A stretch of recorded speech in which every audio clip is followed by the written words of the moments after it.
द्वार पे शिव जी का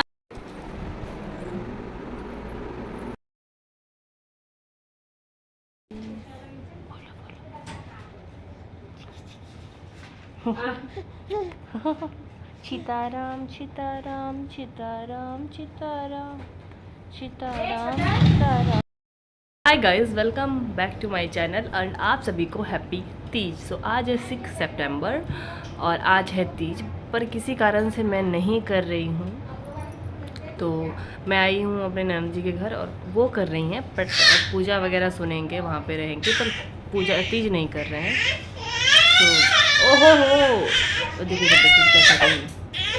जब बच्चे बड़े हो जाते हैं तो ऐसा ही कुछ करना पड़ता है। तो ये चला गया अपने भैया के पास और भैया बिल्कुल नहा के जस्ट रेडी हुआ है। तो मैं ये नहीं लाट किया हुआ था, मैं परसों ही किया हुआ था, कुछ करने का टाइम नहीं मिल पाया। चलो फिर रेडी होंगे, फिर आपसे मिलेंगे, ठीक है।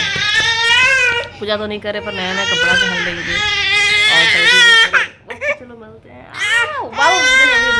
देखो बाबू सीताराम करो। मिलते हैं थोड़ी देर के बाद। अभी बज रहे हैं लगभग नहीं 1:10 हो रहे हैं। उधर मैंने देख लिया। चलो चलो चलो चलो चलो। मैंने फेस मेकअप कर लिया, ज़्यादा मेकअप नहीं किया। बाबू हल्ला मत कीजिए, ज़्यादा मेकअप नहीं किया, बस थोड़ा बहुत कर लिया है। अब साड़ी बदल लेते हैं कि बाबू को सुला रहे हैं, बाबू को सुला के फिर साड़ी बदल लेंगे। बस हल्का मेकअप किया है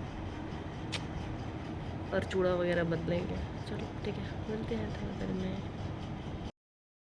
मैंने कुछ इस तरीके से साड़ी पहना हुआ है, बिल्कुल न्यू साड़ी पहना है मैंने।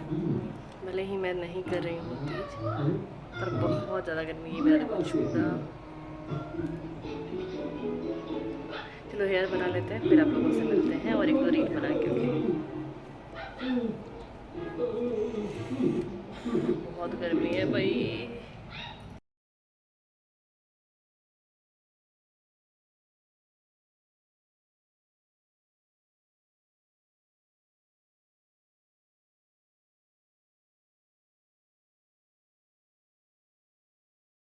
का तीज यही है।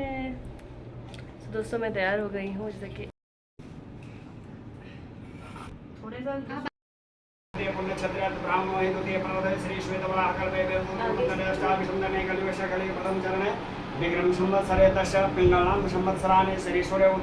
दक्षिणायने वर्षा ऋतौ मासे महामंगल प्रवृत्तमासे भाद्रपद मासे शुक्लपक्षे तृतीयायां तिथौ हस्त नक्षत्रे शुक्रवासरे मध्याह्न काले यथा यथा नाम गोत्रस्य गोत्र अपनपन्नाम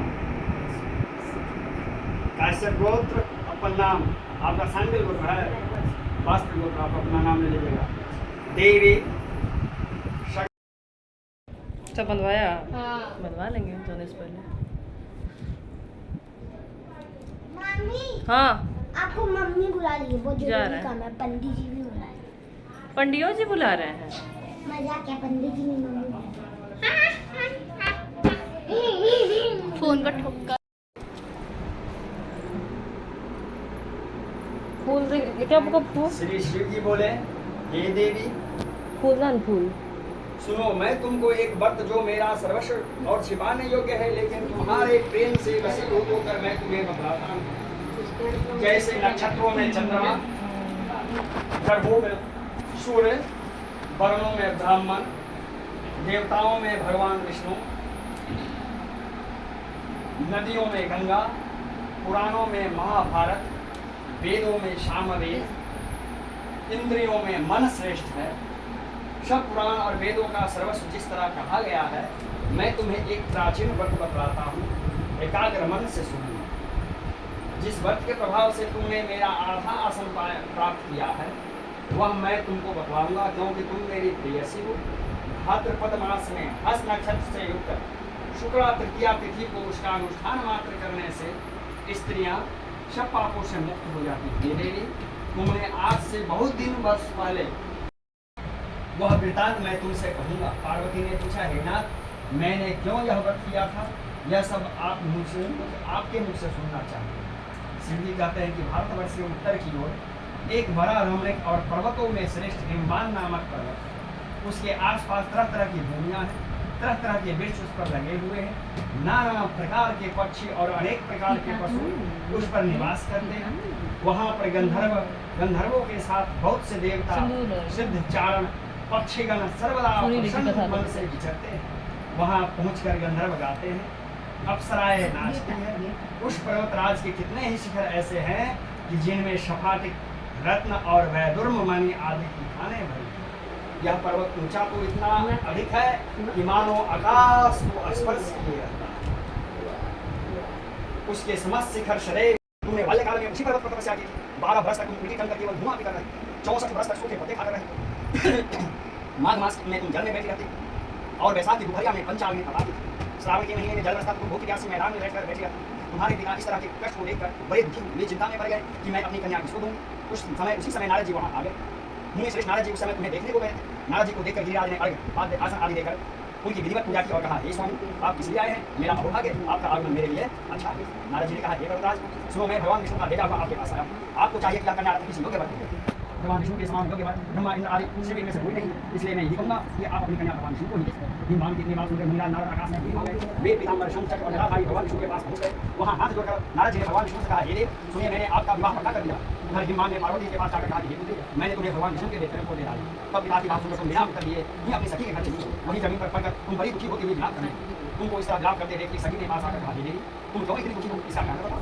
तुम्हारी जो कुछ इच्छा होगी मैं यथाशक्ति उसको पूरा करने की चेष्टा करूँगी, इसमें कोई संशय नहीं है। पार्वती बोली, मेरी जो कुछ अभिलाषा है उसे तुम पूरी करो। मैं एक आपकी सखी को अपना पति बनाना चाहती हूँ, इसमें कुछ भी संशय नहीं है। मेरे इस विचार को पिताजी ने छुड़ा दिया, इसलिए मैं अपना शरीर को त्याग दूँ। पार्वती की बात को सुनकर सखी ने कहा, शरीर त्याग न कर, चलो किसी ऐसे वन को चले जहाँ पिता को पता न चले। ऐसी सलाह कर तुम वैसे वन में जा पहुंची। उधर तुम्हारे पिता घर तुम्हें खोजने लगे। मुझको द्वारा भी खबर लेने लगे कि कौन देवता या किन्नर मेरी पुत्री को हर ले गया है। उन्होंने मन ही मन कहा, मैं नारद जी के आगे प्रतिज्ञा कर चुका हूँ कि अपनी पुत्री भगवान विष्णु को दूंगा। ऐसा सोचते सोचते हिमवान गिरिराज को मूर्छित देखकर सब लोग हाहाकार करते बहुत सब लोग देखने लगे कि गिरिराज आप अपनी मूर्छा का कारण बताइए। हिमवान ने कहा, आप लोग मेरे का कारण सुने, न मालूम कौन मेरी कन्या को हर ले गया है। ऐसा नहीं हुआ तो उसे किसी काले सर्प ने खा लिया है या सिंह खा गए। हाय हाय, मेरी बेटी कहाँ गई?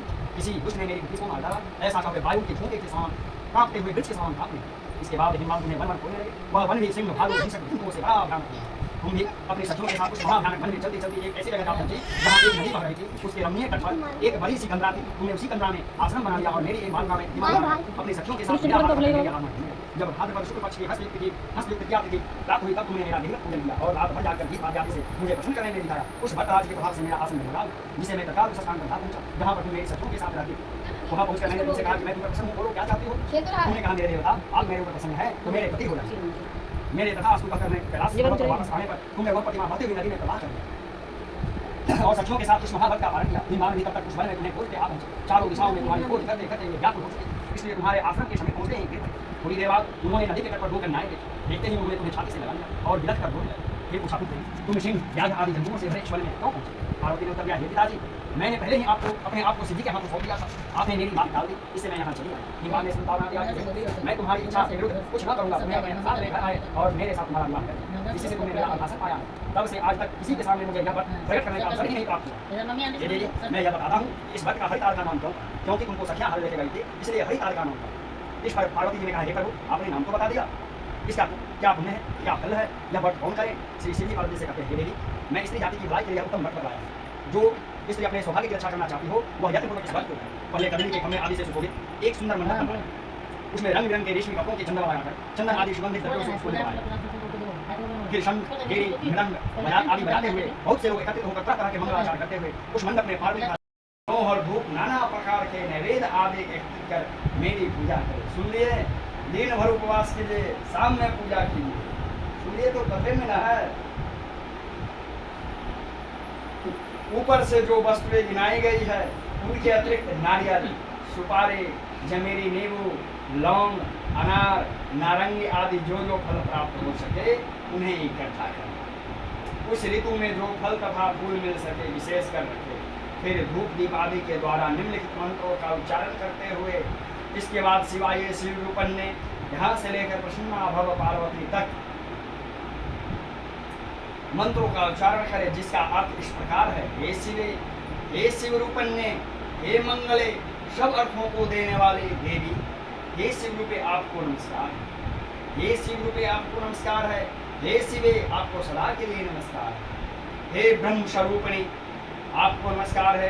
हे जगत को धारण करने वाली जगतधात्री, आपको नमस्कार है। हे सिंह वाहिनी, संसार के भय से भयभीत मुझ दीन की रक्षा कर। इस कामना की पूर्ति के लिए मैंने आपकी पूजा की है। हे पार्वती, मुझे राज्य और सौभाग्य प्रदान करो, मुझ पर प्रसन्न हो। इन्हीं मंत्रों से पार्वती तथा शिव जी की पूजा करें। तदनंतर विधि पूर्वक कथा सुने और ब्राह्मण को वस्त्र, गौ, सुवर्ण आदि दें। इस तरह एक चित्त होकर स्त्री पुरुष दोनों एक साथ पूजन करें। फिर वस्त्र आदि जो कुछ हो उसका संकल्प करें। हे देवी, जो स्त्री इस प्रकार पूजन करती है वह सब पापों से छूट जाती है और उसे 7 जन्म तक सुख तथा सौभाग्य प्राप्त होता है। से बंदरिया, पानी पीने से जोंक, दूध पीने से सांपें, मांसाहार करने से बाघें, दही खाने से बिल्ली, मिठाई खाने से चींटी और सब कुछ खाने से मक्खी। उस रोज सोने से अजगरी और पति को धोखा देने से मुर्गी होगी।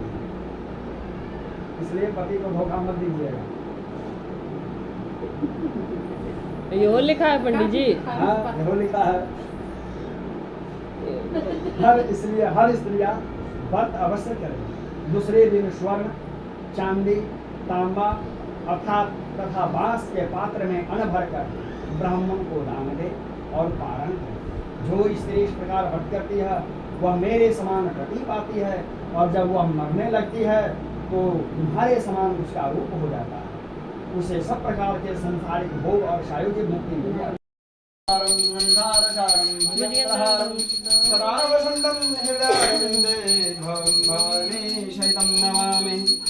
ओम जय शिव ओंकार, ओम हर शिव ओंकार, ब्रह्मा विष्णु सदा शिव, ओम हर हर हर महादेव।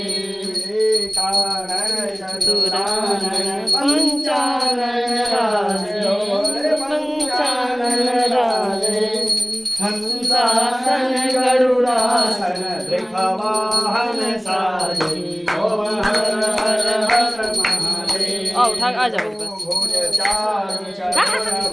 दस भुजाति सोहे, ओम दस भुजाति सोहे।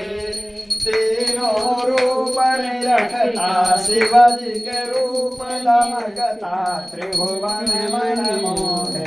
ओम हर हर हर महादेव। अक्षय माला वनमाला मुंड माला, बोले मुंड माला, चंदन मृगमल चंदा, चंदन मृगमल चंदा, बाले शुभकारी। ओम हर हर हर महादेव। श्वेतांबर पीतांबर लागांबर अंगे, लागांबर अंगे, शनकादिक गरुडादिक, शनकादिक गरुडादिक, भूतादिक संगे। ओम हर हर हर महादेव। करनाथे का मंडल चाक्र त्रिशूल धरता, बोले चंद्र त्रिशूल धरता, जग करता जग हरता, सुख हरता सुख करता, जग पालन करता। ओम हर हर हर महादेव। ब्रह्मा विष्णु सदा शिव, जानत अविवेका, बोले जानत अविवेका, प्रणव अक्षर जय महादेव, प्रणवावेश्वर महादेव, तीनों एका। ओम हर हर हर महादेव। काशी में विश्वनाथ विराजे, नेता उठ भोग लगावत, नेता उठ दर्शन पावत, महिमा में सभारी। ओम हर हर हर महादेव। शिव हर गिरधारा, ओम हर हर हर महादेव। जय जय भगवान की जय हर महादेव। ये दिमाग रहना चाहिए। सीता माता वाला जपल कोई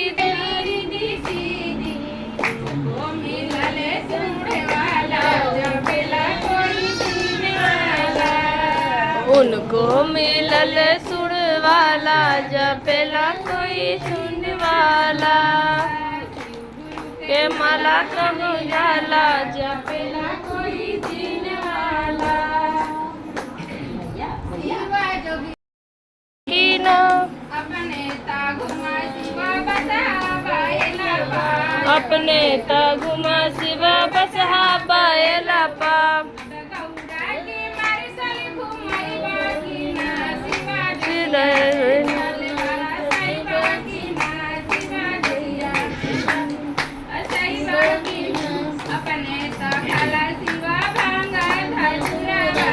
अपने सखला शिव भंग के शोभे माटूट पगड़ी माटूट पगड़ी भगवान जी का शिवजी डमरू शिवजी क्या मरु बजावे गौरा खेल झूमरी शिव कानों में कुंडल शिवजी के शोभे मटूक पगड़ी मटूक पगड़ी शिवजी डमरू बजावे गौरा खेल झूमरी शिवजी डमरू बजावे गौरा खेल झूमरी जी खड़ी हूँ द्वार पर तेरे जन को संभल जी अगर मैं कुछ चाहती हूँ